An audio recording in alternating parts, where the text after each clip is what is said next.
আসসালামু আলাইকুম। অর্থনীতি অনার্স প্রথম বর্ষের অর্থনীতিবিদদের জন্য গণিত এই সাবজেক্টটির আমি প্রথম অধ্যায় সিলেবাস ভিত্তিক প্রথম অধ্যায় থেকে আলোচনা শুরু করেছি। একেবারে প্রথম অধ্যায় থেকে অষ্টম অধ্যায় পর্যন্ত সবগুলো এইভাবে ধারাবাহিকভাবে আলোচনা করব ইনশাল্লাহ। তোমরা অবশ্যই economic teaching academy YouTube channel এবং ফেসবুক পেজ ফলো করে রাখবে। এবার দেখো, এখানে আমি এর আগে দুইটা লেকচার উপস্থাপন করেছি। আজকে তৃতীয় লেকচারে যে বিষয়টি আমি উপস্থাপন করব সেটা হচ্ছে মূলদ সংখ্যা। কথা না বাড়ি আমরা মূল কাজে চলে যাই। মূলদ সংখ্যাটা আসলে কি? যে সংখ্যাকে দুটি পূর্ণ সংখ্যার অনুপাত হিসেবে প্রকাশ করা যায় তাকে মূলদ সংখ্যা বলে। দুটি পূর্ণ সংখ্যার অনুপাত আমরা জানি কি? পূর্ণ সংখ্যা -3, -2, -1, 0, 1, 2, 4, এই যে এগুলো সকল সংখ্যায় পূর্ণ সংখ্যা, তবে এগুলো ধনাত্মক পূর্ণ সংখ্যা, এগুলো ঋণাত্মক পূর্ণ সংখ্যা। আর এই শূন্য মাঝখানে এই শূন্য একটি পূর্ণ সংখ্যা। দেখো, এগুলো পূর্ণ সংখ্যা, ধনাত্মক ঋণাত্মক শূন্য যাই হয় না কেন, এগুলো আবার মূলদ সংখ্যা। সকল পূর্ণ সংখ্যায় মূলত মূলদ সংখ্যা। তাহলে শূন্যকে যদি বলা হয় কী সংখ্যা? শূন্য একটি পূর্ণ সংখ্যা, সাথে সাথে শূন্য একটি মূলদ সংখ্যা। এখন এই যে -3 যে মূলদ সংখ্যা, এই যে আমরা সংজ্ঞায় পড়লাম যে সংখ্যাকে দুটি পূর্ণ সংখ্যার অনুপাত হিসেবে প্রকাশ করা যায়। দুটি পূর্ণ সংখ্যার অনুপাত -3 দুটি পূর্ণ সংখ্যার অনুপাত হিসেবে আমি প্রকাশ করে দেখাই। কেমন দেখাই? দেখো, আমি -9 দিলাম। -9 একটি পূর্ণ সংখ্যা, আর হরে আমি +3 দিলাম। যদি আমি ভাগ দিই আসবে কত? -3।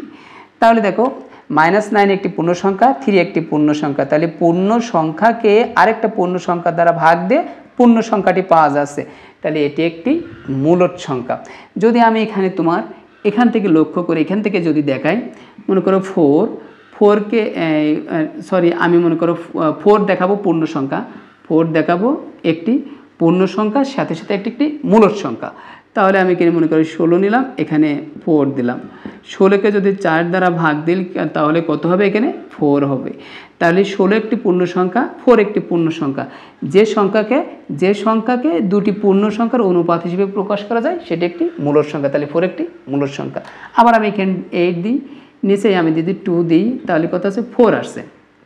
তাহলে 8 একটি পূর্ণ সংখ্যা, 2 একটি পূর্ণ সংখ্যা। দুটি পূর্ণ সংখ্যার অনুপাত একটি মূলদ সংখ্যা। এগুলো মূলদ সংখ্যা, ঠিক আছে?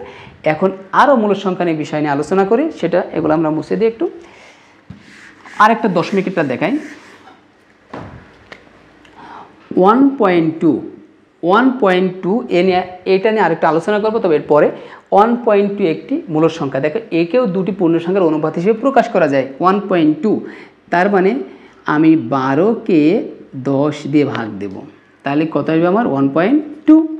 তাহলে এটা একটি কি হবে? মূলদ সংখ্যা।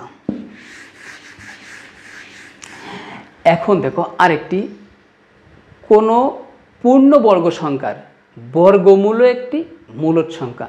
পূর্ণবর্গ সংখ্যা 4 একটি কি? পূর্ণবর্গ সংখ্যা। 4কে আমি বর্গমূল করি, বর্গমূল করলে কী আসবে? 2 আসবে। 2 একটি মূলদ সংখ্যা। 16কে যদি 16 একটি পূর্ণ সংখ্যা, 16কে যদি আমি বর্গমূল করি 4 পাবো। 4ও একটি মূলদ সংখ্যা। এইভাবে যত বর্গ সংখ্যা আছে সেই সংখ্যাগুলো যদি আমি বর্গমূল করি তাহলে যে সংখ্যাটি পাবো সেই সংখ্যাটি একটি মূলদ সংখ্যা। এবার দেখো, কোনো সংখ্যার ঘনমূল যদি পূর্ণ সংখ্যা হয়, কোনো সংখ্যার ঘনমূল যদি পূর্ণ সংখ্যা হয় সেই সংখ্যাটি হবে একটি মূলদ সংখ্যা। যেমন ঘনমূল, আমাদের 8 একটা ঘনমূল করা যায়। 8 ঘনমূল, 8 একটি পূর্ণ সংখ্যা, ঠিক আছে? 8 ঘনমূল করব √8কে যদি আমরা ভাঙি, 2 পাওয়ার কত? 3, এখানে 3। আমরা এটা জানি যে পাওয়ার থাকে সংখ্যা সে যাবে সবার উপরে মানে হরে, আর এখানে যে থাকে সে যায় লবে। তাহলে এটা ভাঙলে কত? 1, 2। দেখো, 8 ঘনমূল 2 একটি মূলদ সংখ্যা। পূর্ণ সংখ্যার সাথে সাথে মূলদ সংখ্যা, কারণ সকল পূর্ণ সংখ্যা একটি মূলদ সংখ্যা। যদি আমি আরও এখানে দেখাই 27কে যদি দেখাই, 27 ঘনমূল। এখন আমি 27কে যদি ঘনে রূপান্তর করি 3 এর পাওয়ার 3 এই যে এই 3 যাবে কোথায়, উপরে, আর এই 3 যাবে নিচে। তাহলে এখানে তুমি যদি ভাগ করো 1 হবে 3। তাহলে দেখো 27-এর ঘনমূল 3, 3 একটি পূর্ণ সংখ্যা, তাহলে 3 একটি মূলদ সংখ্যা। এখন যদি তোমাদের প্রশ্ন করা হয় রুট 81-র ঘনমূল, রুট 81-র ঘনমূল কি মূলদ সংখ্যা? এখন আমি এখানে ঘন দিলাম। এখন এটাকে আমরা ভাঙার চেষ্টা করি। 3 এখানে রাখলাম, এখানে আমরা 3, এটা 81-কে ভাঙা যায় 3 পাওয়ার 4। 3-কে যদি আমি 4 বার গুণ করি তাহলে 81 আসবে। 3 × 9, 3 নাম 27, 3 × 27 81। এখন এটাকে আমরা ভাঙি, এই 4 দেব কোথায়, উপরে, আর 3 দেব নিচে। দেখো এটাকে ভাগ করলে পাওয়ার বলো 1 হচ্ছে না, তার মানে এই 3টা অবশিষ্ট থাকছে না, শুধু শেষে গিয়ে 3টা অবশিষ্ট, মানে পূর্ণ সংখ্যা হচ্ছে না। কারণ কি পূর্ণ সংখ্যা কেন হচ্ছে না, এটা যদি আমি রুটে রূপান্তর করি এটা হবে 3 পাওয়ার কত, 3, এখানে 4, মানে এই সংখ্যাটা ফিরে আসছে। এখন এটা তুমি যদি ক্যালকুলেটারে তুলো তাহলে দেখবা যে এর মান একটি পূর্ণ সংখ্যা নয়। ক্যালকুলেটার বাদেও করা যায়, তবে এর মান একটি পূর্ণ সংখ্যা নয়। তাহলে রুট 81-র ঘনমূল একটি অমূলদ সংখ্যা, কারণ এটি পূর্ণ সংখ্যা হচ্ছে না। গেল বিষয়টা।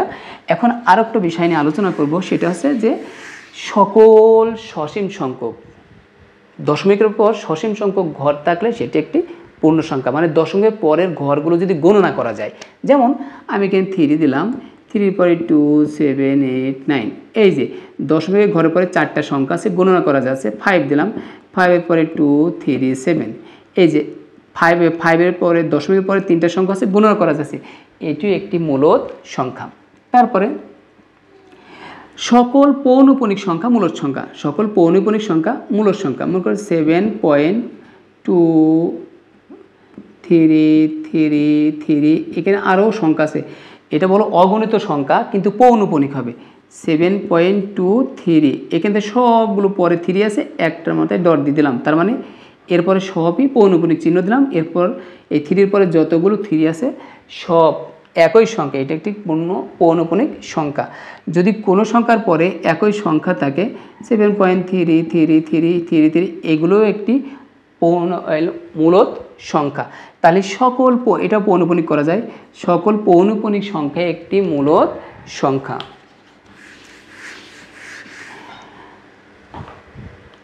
আচ্ছা, আর একটা যদি আমি পৌনঃপুনিক সংখ্যা দেখাই, এখানে 3 দিলাম, 3, 1, 2, 7, 1, 3, 7। দেখো এটাকে আমরা এইভাবে যদি লিখতে চাই 1, 2, 7, এই যে 3টা সংখ্যার পরে 2টা সংখ্যার পরে 7 আছে, এইভাবে 2টা দেখাচ্ছে, আরও সংখ্যা আছে, তারপর আবার 7 আছে, 4, 6, 7। তাহলে এই যে একে সংখ্যা আছে না, এখানে একটা পৌনঃপুনিক দিলে এটিও একটি মূলদ সংখ্যা। তাহলে সকল পৌনঃপুনিক সংখ্যা একটি মূলদ সংখ্যা। আশা করি তোমাদের কাছে ভালো লাগবে। আর তোমরা অবশ্যই এর পরবর্তীতে আমি অমূলদ সংখ্যা নিয়ে আলোচনা করব। অমূলদ সংখ্যাটা খুবই ছোটো, ধারাবাহিকভাবে আলোচনা চলবে ইনশাল্লাহ। আর তোমরা সবাই জানাবে কমেন্ট করে কেমন লাগলো। সবাইকে ধন্যবাদ। আসসালামু আলাইকুম ওয়া রাহমাতুল্লাহ।